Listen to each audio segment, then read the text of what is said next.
Allahabad high court ने अपने एक अहम फैसले में पति पत्नी का डाइवोर्स मंजूर करते हुए पत्नी को 1 करोड़ रुपए मेंटेनेंस देने का आदेश दिया है। आइए जानते हैं क्या है ये मामला।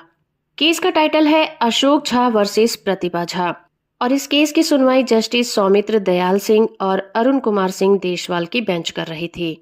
इस मामले में हाई कोर्ट फैमिली कोर्ट के द्वारा पारित किए गए एक आदेश को चुनौती देने वाली अपील पर सुनवाई कर रही थी, जिसके द्वारा एप्लीकेंट ने हिंदू मैरिज एक्ट 1955 के सेक्शन 13 क्लॉज 1 के तहत डाइवोर्स को रद्द करने के लिए एक एप्लीकेशन दायर की थी।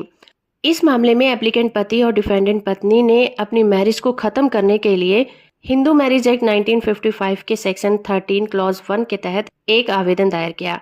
इस केस में पति के फेवर में एक्स पार्टी ऑर्डर कर दिए गए और दोनों का तलाक मंजूर कर लिया गया। बाद में जब पत्नी को एक्स पार्टी डाइवोर्स के बारे में पता चला तो उसने एक रिकॉल आवेदन को दायर किया, जिसे कि कोर्ट ने एक्सेप्ट कर लिया और एक्स पार्टी ऑर्डर को वापस ले लिया और तलाक की याचिका को दोबारा से बहाल कर दिया। जिसके बाद पत्नी ने पति के द्वारा लगाए गए आरोप से इनकार करते हुए अपना रिटन स्टेटमेंट भी दायर किया था।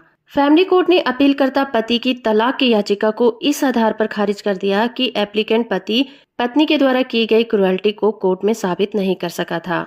लेकिन इस केस के दौरान ये पाया गया कि पत्नी ने पति के खिलाफ 498 ए के तहत एक मामला दर्ज कराया गया था और पति पर कई सारे मामलों के तहत एफआईआर भी दर्ज की गई थी।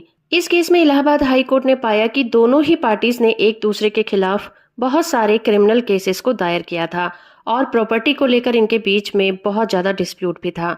इसके अलावा दोनों ही पार्टी एक दूसरे पर एक्स्ट्रा मैरिटल अफेयर होने के आरोप भी लगा रहे थे और उनका साथ रहना बहुत ही मुश्किल दिखाई दे रहा था।